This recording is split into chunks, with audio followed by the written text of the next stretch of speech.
to Marvel Vision, a podcast about Marvel, the MCU, and right now, What If? I'm Alex. What if? I'm Justin. I'm Pete.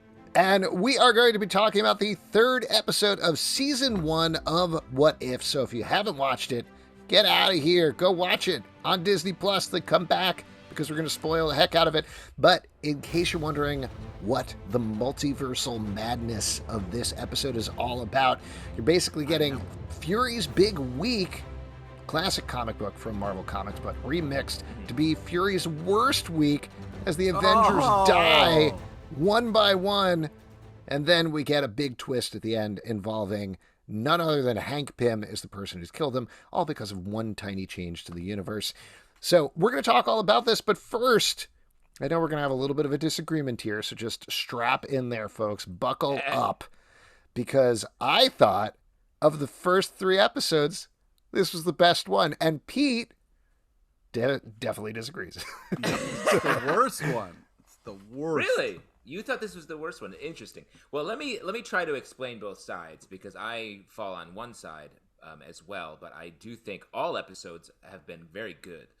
I think this episode felt like an issue of the comic book What If, where it's like a premise, sort of a dark, broken universe, and we follow that out to the natural end and get a little twist. So this felt the most like directly like the comic, sort of like a Twilight Zone episode in a way, while the other two felt like a totally different thing, but they were also good and they felt like superhero origins than more than anything else to me. So all good, but this one feels the most native to What If. I think that is the reason I responded to it in particular. I think you nailed that. Like we talked about with the first two episodes, which I also really enjoyed, but I wanted them to take a little more chances with the universe and really wreck things a little bit. I have some quibbles. I have some issues with this episode. Oh no, Alex has a bad case of the quibbles. I got, they're all over me, the quibbles. But I will say one change led to another big change, led to another big change. So it was this cascading domino effect that I've come to expect from a What If type story. So I think there was that comfort level there of, oh, this is getting real dark, real fast. Things are getting very bad and going off in a very different direction. So that's what I liked about it. But I want to hear from Pete. Why didn't you like it, other than the fact that Chadwick Boseman wasn't in it? What if we heard First off, let me get this straight. First, we have the Peggy Carter's Captain America. Very empowering, very moving, really special stuff. Shows you, like, regardless of who has powers, the love story that is Peggy and, Cap is, you can't break it. It's amazing. So beautiful. Then we have Chadwick Boseman's Swan Song. So beautiful. Oh. It was so emotional. You come to me today on the day of my Captain Carter's wedding. I didn't interrupt your parade of bullshit. All right, so like we have this amazing, like if Black Panther was the Guardian of the Galaxy, was Star-Lord, the world would be the galaxy would be a better place.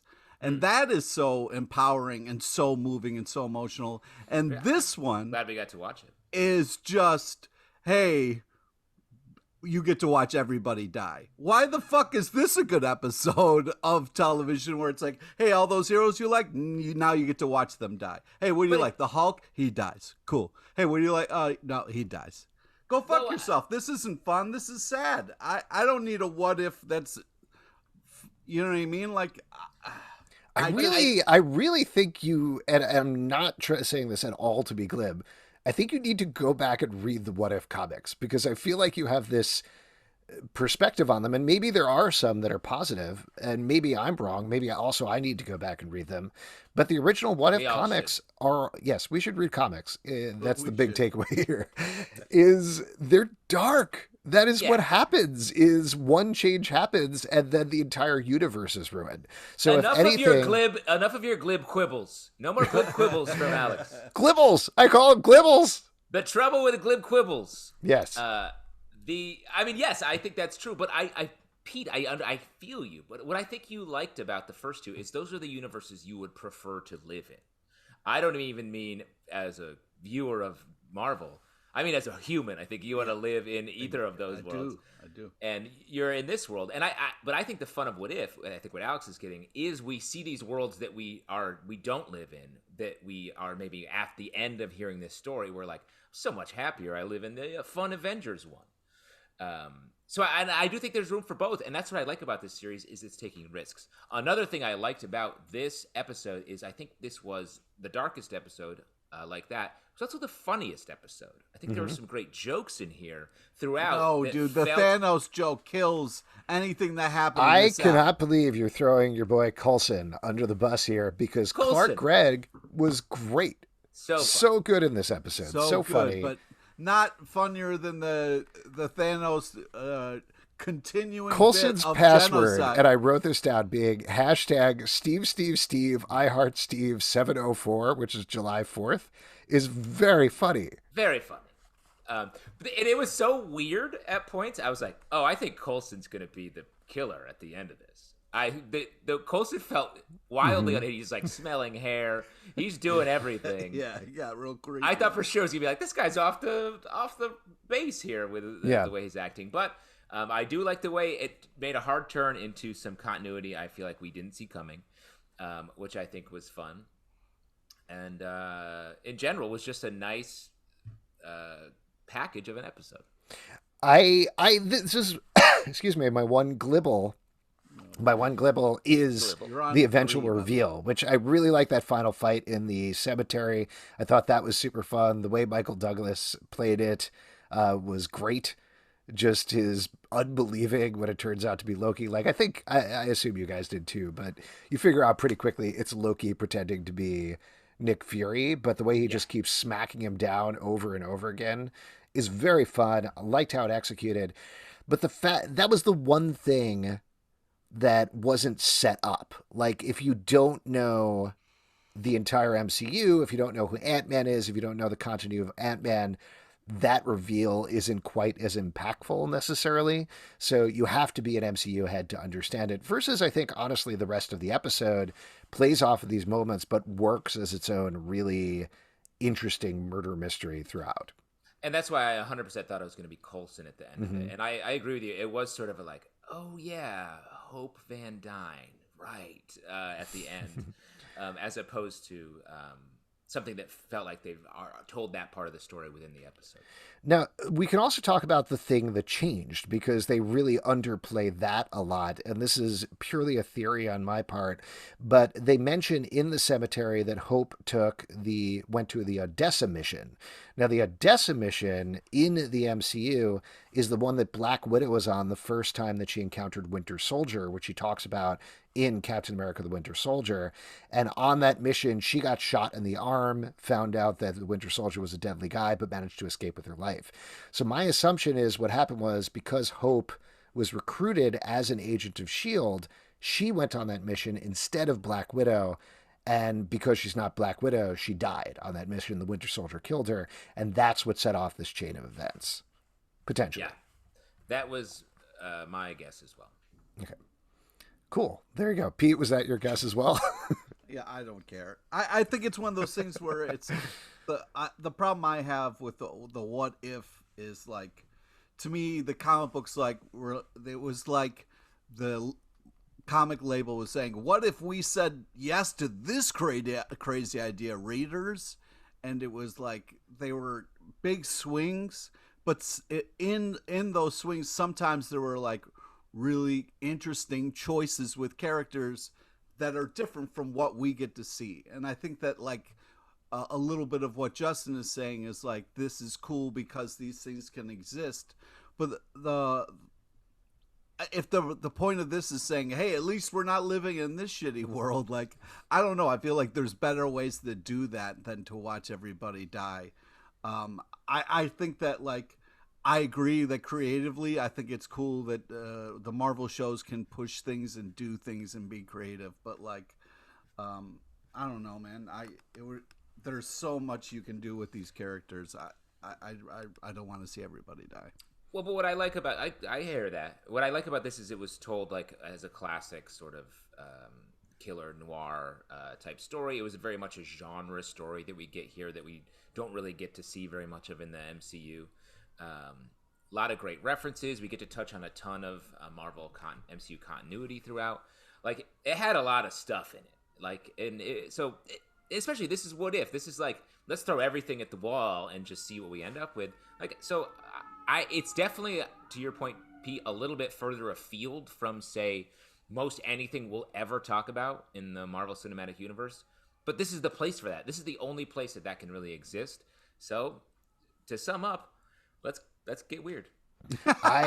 A couple of other things that I really liked about this episode. I thought this was a really good Black Widow. I know it wasn't Scarlett Johansson, but I thought she was treated well. The action with her was good.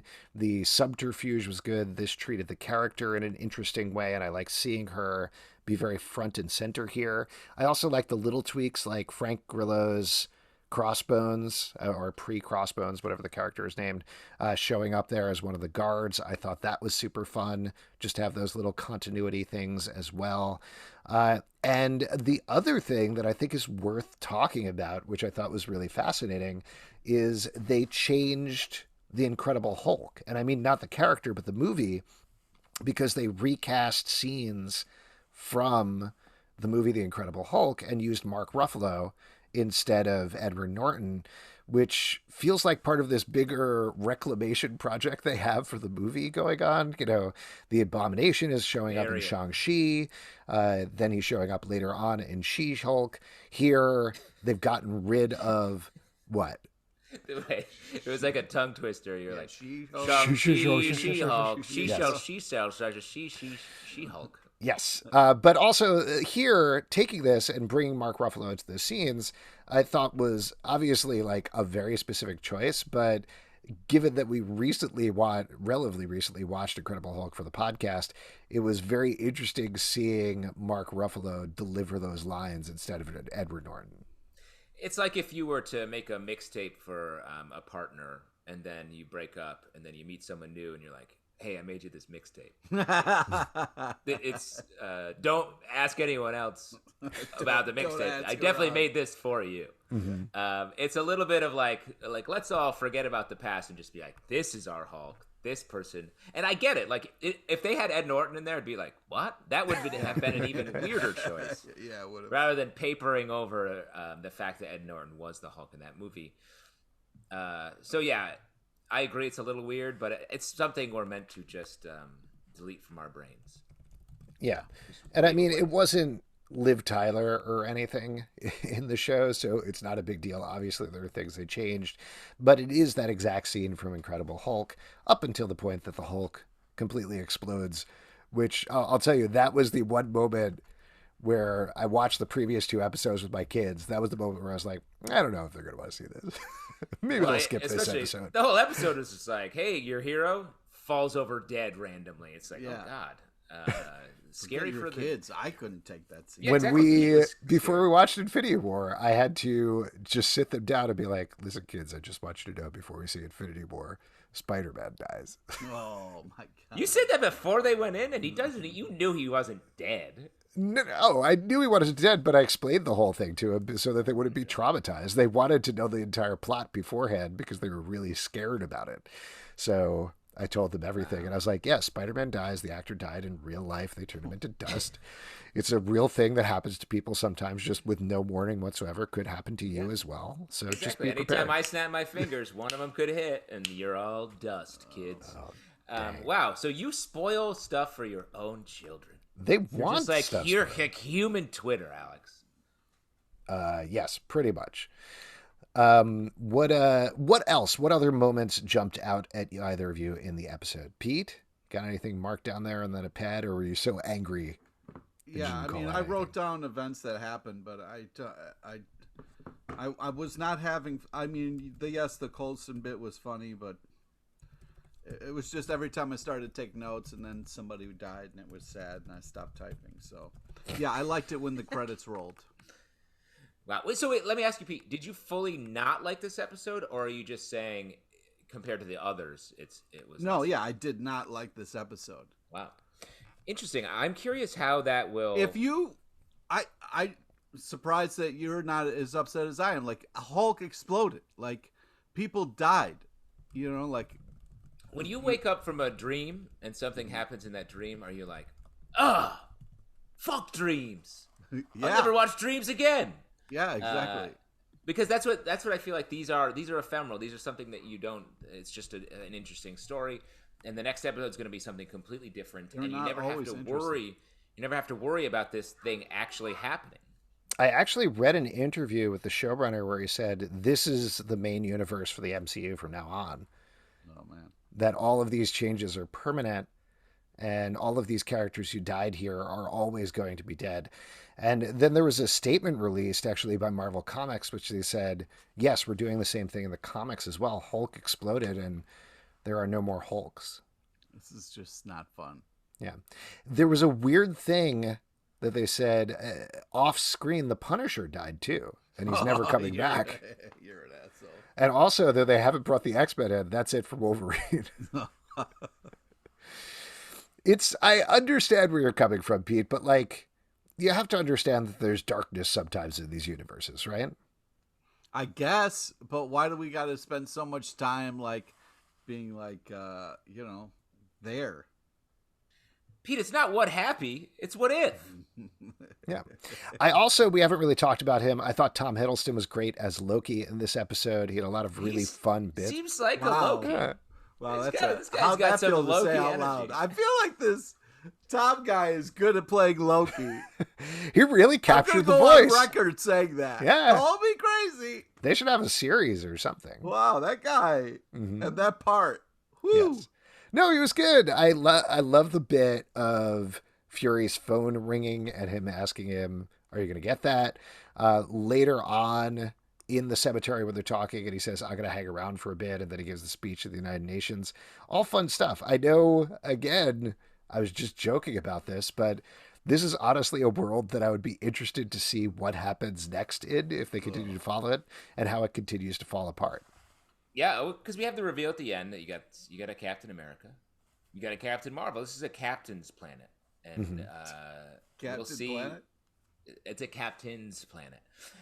And we'll see, like, Loki being a power player here. I do think this could be a fun universe to live in, to your point, Alex. And even though I was going to bat for the fact that this is an episode that really changes everything, it still follows the structure of the Phase 1 movies. Like, it goes straight through them, and it does drive down that idea from the Fury's Big Week comic that it all takes place in a week, like all of this entire, all of these movies leading up to Avengers, to the point where the final part of this episode is Loki invading Earth, just like he does in Avengers, except this time, of course, he's successful.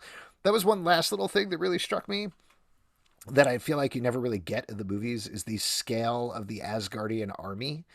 Do you feel like that was accurate to the movies, or did they just play it up a lot so that it worked here? Yeah, to me, this felt like a whole different army situation. I don't know. That was the Loki.